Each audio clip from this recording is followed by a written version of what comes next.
para el año 2020, Angelines Magallón nos propone la realización de un mural que parece que quiere donar a la facultad y que si teníamos ella nos conoce desde hace tiempo por nuestros trabajos, es seguidora de lo que hemos hecho y nos propone la realización del mural para la facultad y entonces nosotros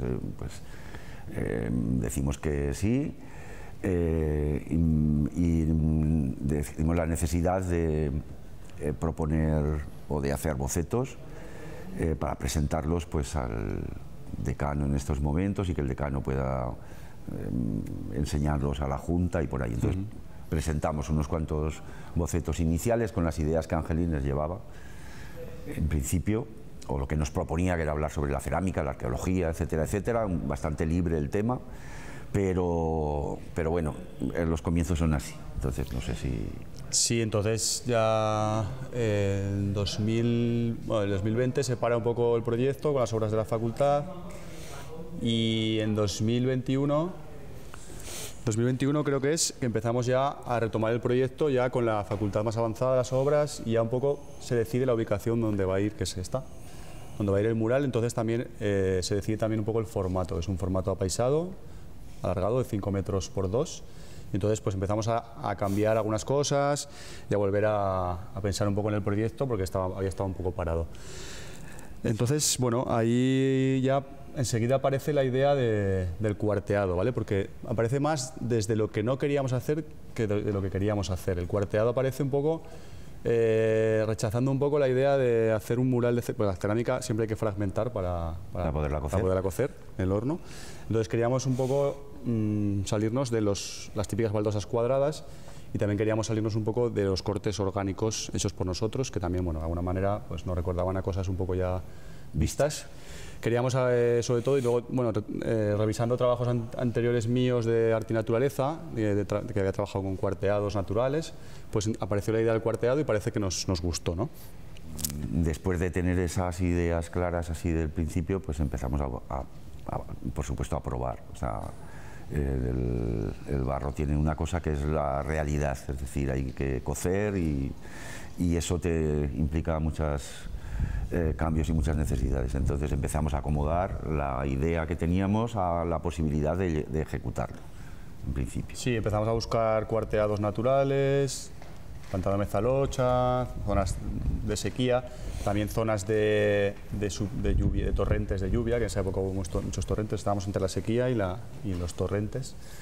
Pues aparecían cuarteados por todas las partes rápidamente. En la zona que vivimos en Muel hay mucha arcilla, entonces enseguida se forman balsas que se cuartean de manera natural y ya enseguida aparece, buscando todos estos sitios naturales y artificiales, aparece un sitio importante en el proyecto que nos lleva allí, digamos, el proyecto, que es una tejería abandonada, aproximadamente 30 años abandonada. En Botorrita. En Botorrita, que yo había estado hace tiempo y recordaba que había mucho barro y cuando llegué pues me encontré con un suelo, había entrado un torrente por toda la tejería y había un suelo, aparte del edificio es muy bonito, tenía unas bóvedas inmensas, muchas luces, mucho juego de luces y sombras y tenía un suelo de unos 300 metros de cuarteado empezando a romperse. Entonces encontramos como el estudio ideal para poder trabajar en un gran formato y ya nos fuimos allí y empezamos a hacer bocetos a tamaño real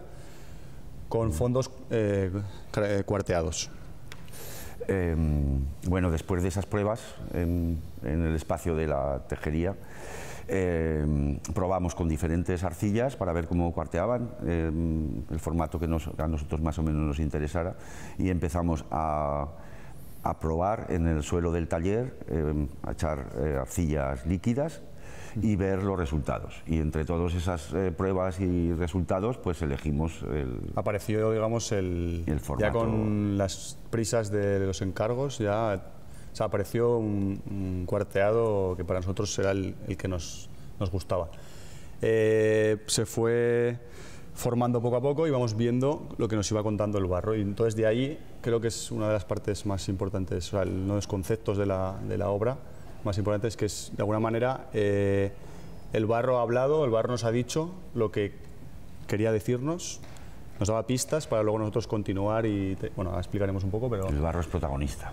El barro es el protagonista, el que ha creado esta fragmentación, entonces de ahí partimos. Y también es, de alguna manera, de ahí surge, porque la rotura realmente nos apareció como una evolución, ¿no? Había claramente un nacimiento, había unas tapas, unas franjas verticales, otras franjas diagonales, hasta que llegábamos a un caos. Entonces nos venía muy bien para contar un poco la idea que teníamos, que era contar un poco la historia de la cerámica, desde la hoguera hasta el caos que estamos ahora actualmente, pasando por muchas épocas.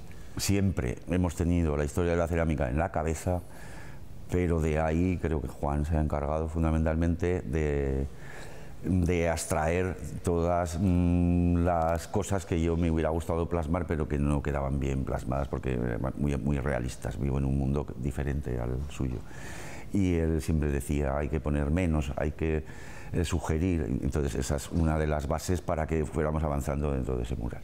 Sí, igualmente creo que el hecho de los conocimientos de arqueología experimental que tiene de cerámica, pues también han aportado pues las huellas que están en el mural, que si te vas acercando, no se ven a simple vista, pero te vas acercando y vas encontrando huellas romanas, huellas de cestería prehistóricas. Bueno, resumiendo, presencias de la historia en el mural, pero muy sutil. Con el cuarteado ya en nuestras manos, maravilloso que apareció, empezamos a trabajar con diferentes bocetos y empezamos a... Bueno, al final el boceto, digamos que nos gusta, vamos cogiendo como varias de esas franjas para marcar diferentes épocas con colores sin ser muy literales tampoco, y ya de alguna manera tenemos el boceto definitivo. Y empezamos a trabajar ya en la realización del mural, por fin, después de mucho tiempo de pruebas, experimentos, búsquedas, ya por fin nos lanzamos a hacer el proyecto del mural. Vale. Entonces, la parte ya de realización del mural, empezamos haciendo una plancha de 5 metros, más de 5 metros, un poquito más grande para que puedan coger. Entera. Por 2 y pico. Entera en el suelo. De ahí copiamos la imagen que hemos sacado del cuarteado natural, la marcamos. Posteriormente pasamos a cortar las piezas. Antes de que se seque. Todas las piezas se cortaban una por una, que tienen formas muy orgánicas pero muy raras, muy irregulares. Las cortábamos, las sacábamos del mural, las llevábamos a una mesa y se bruñían, se pulían. Y se numeraban. Y se numeraban y se volvían a poner otra vez en el mural. Vale. Luego ya el proceso de secado fue muy lento porque teníamos que tener cuidado para que no se doblaran las piezas y tuvo que estar mucho tiempo, casi un mes, con peso de escayolas secándose. Cambiándolo. Para que no se doblaran las piezas. Vale. Una vez entonces, seco. Una vez seco empezamos a aplicar sigilatas. Las sigilatas, no sé, cuenta un poco la técnica si quieres, pero así resumiendo. La sigilata, como base, los ceramistas lo conocen, es la obtención de un pigmento por decantación de arcillas. Entonces hemos utilizado sigilatas pues desde León, del Bajo Aragón de aquí, de Buño, de Galicia, de Francia y tal. Y cada decantación de esas te da un color que tiene una serie de propiedades que son muy características dentro del mundo de la cerámica. Entonces fue el primer paso. Se aplicaban las sigilatas en crudo, antes de cocer, y luego todas las piezas van en la cocción de bizcocho, que llamamos los ceramistas. 900, es la primera cocción de las piezas. Y entonces, luego esas piezas, algunas de ellas llevaban esmaltes, se aplicaban esmaltes y se volvía a hacer la cocción de esmalte.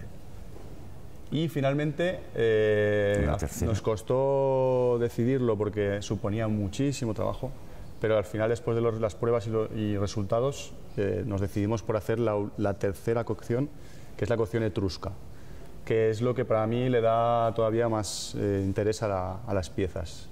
Entonces, la cocción etrusca, si quieres explicarla un poco.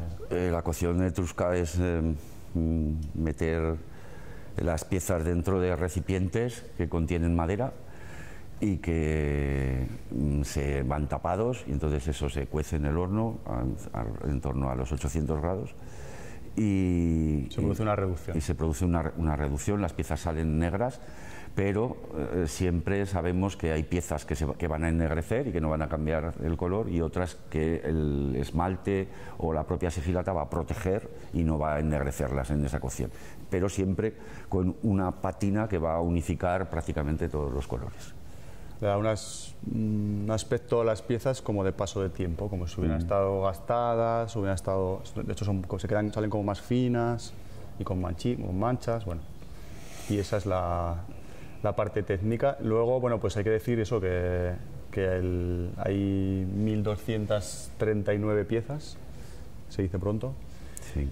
y han sido montadas en una mesa de 5 metros para poderlas casar, porque si no es imposible. Y una vez las hemos tenido casadas, las hemos pegado sobre unas maderas que hemos colocado aquí y ya.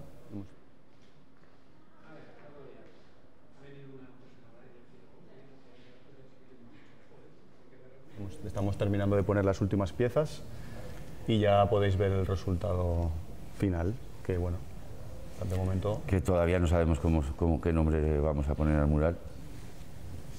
En principio se va a llamar 1239 Razones. algo, pero todavía falta Vale. la puntilla. Y más o menos está contado lo que queríamos decir.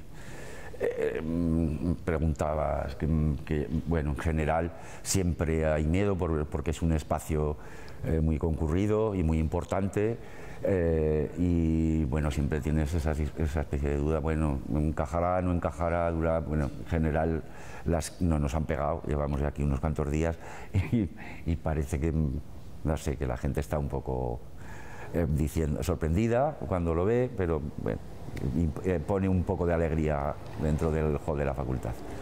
Sí, hay que decir que para mí me parece muy importante también destacar la manera, o sea, cómo está hecho el mural. Está hecho de una manera artesana, claro, totalmente. O sea, las piezas han pasado por las manos muchas veces. De hecho, han pasado por manos de mucha gente. Hay que agradecer, pues, a Rosy, a Paula, que nos ayudaron en el corte, y a mi madre también, que es ceramista. Bueno, se hizo en el taller de la Huerva y luego se terminó en el taller de la Cocona. Han colaborado los dos talleres, digamos, dos generaciones, y tiene ese carácter un poco que parece un poco el arte povera, ¿no? De hecho con materiales pues muy, no sé, artesanos de alguna manera, ¿no? Y bueno, creo que le ha aportado más interés todavía las piezas. Calidez humana. Calidez humana. De hecho, dan ganas, y yo creo que la gente con cuidado las puede, cuando pase por aquí las tocará, y bueno, tiene su gracia, ¿no? Bueno.